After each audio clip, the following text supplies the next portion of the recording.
Assalomu alaykum. Samarqand shahar hokimligi axborot xizmati haftalik yangiliklar haqida xabar beradi. Samarqand shahar hokimi Fazliddin Umarov aholi murojaatlarini tinglash hamda hududlardagi obodonlashtirishga oid dolzarb masalalarni o'rganish maqsadida Ko'l, Mingtut hamda Shirin mahallalarida bo'ldi.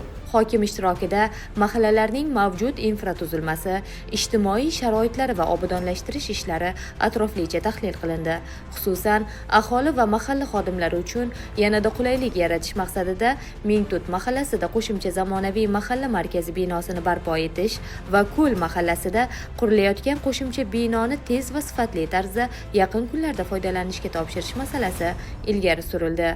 Shuningdek, mahallalardagi ichki yo'llarning holati, tungi yoritish tizimlari, piyodalar harakati uchun mo'ljallangan yo'laklar hamda obodonlashtirish ishlarining bugungi ahvoli ko'rib chiqildi. Shahar rahbari mahallalardagi mavjud kamchiliklarni bartaraf etish, rejalashtirilgan loyihalarni sifatli va belgilangan muddatlarda amalga oshirish yuzasidan mutasaddilarga aniq ko'rsatmalar berdi. Samarqand shahrida barpo etilgan Yoshlar kreativ shaharchasi hamda jamoat bog'i bugun barcha yigit-qizlarni o'z bag'riga chorlaydi. Nihoyat ushbu maskan keng jamoatchilik uchun o'z eshiklarini ochdi. E'tiborlisi shundaki, yurtboshimiz shaxsan o'zlari ushbu bog'ga tashrif buyurib, bu yerda yoshlar uchun yaratilgan shart-sharoitlar bilan yaqindan tanishdilar. Mazkur bog' yoshlarimizning ma'naviy hordiq chiqarishlari hamda bo'sh vaqtlarni mazmunli o'tkazishlari uchun keng imkoniyatlarni taqdim etadi.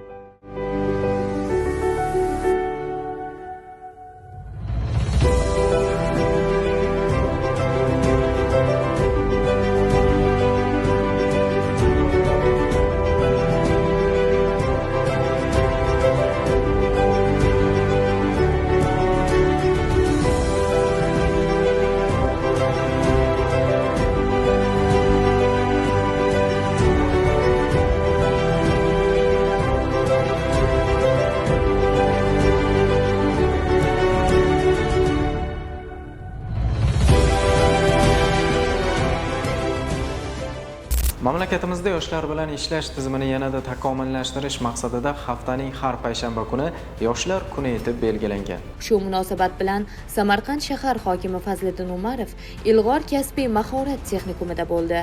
Shahar rahbari muassasada yoshlar uchun yaratilgan shart-sharoitlarni ko'zdan kechirdi va ular bilan muloqot qildi.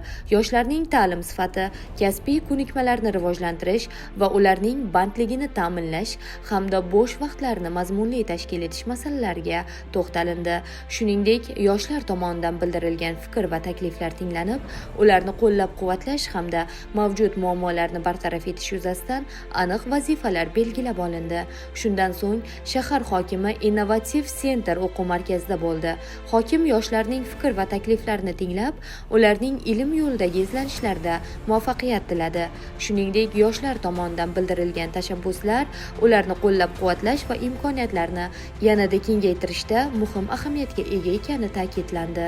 22 mart mahalla tizimi xodimlari kuni munosabati bilan Samarqand shahrida bayram tadbiri bo'lib o'tdi. Unda Samarqand shahar hokimi Fazliddin Umarov ishtirok etib, soha fidoyilarini kasb bayrami bilan samimiy qutladi. Mahalla tizimida uzoq yillar samarali mehnat qilib, fidoyilik ko'rsatgan bir guruh xodimlar Samarqand shahar hokimligining tashakkurnomalari hamda esdalik sovg'alari bilan taqdirlandi. Tadbir davomida ishtirokchilar uchun ko'tarinki kayfiyat ulashgan konsert dasturlari ham namoyish etildi. Samarqand shahar hokimi Fazliddin Umarovning navbatdagi fuqarolar qabuli bo'lib o'tdi. Qabulda 30 nafarga yaqin fuqaro o'z murojaati bilan ishtirok etdi va ko'tarilgan masalalar asosan quyidagi yo'nalishlarda bo'ldi: uy-joy muammolari, yer hujjatlari, tibbiy xizmat, elektr energiyasi, pensiya ta'minoti, moddiy yordam, aliment undirish. Aksariyat murojaatlar joyida hal etilib, ayrim masalalarning yechimi bo'yicha esa mas'ullarga aniq vazifalar belgilab berildi. Sizga yetkazmoqchi bo'lgan xabar va lavhalarimiz shulardan iborat edi. Kelgusi dasturlarimizda ko'rishguncha salomat bo'ling.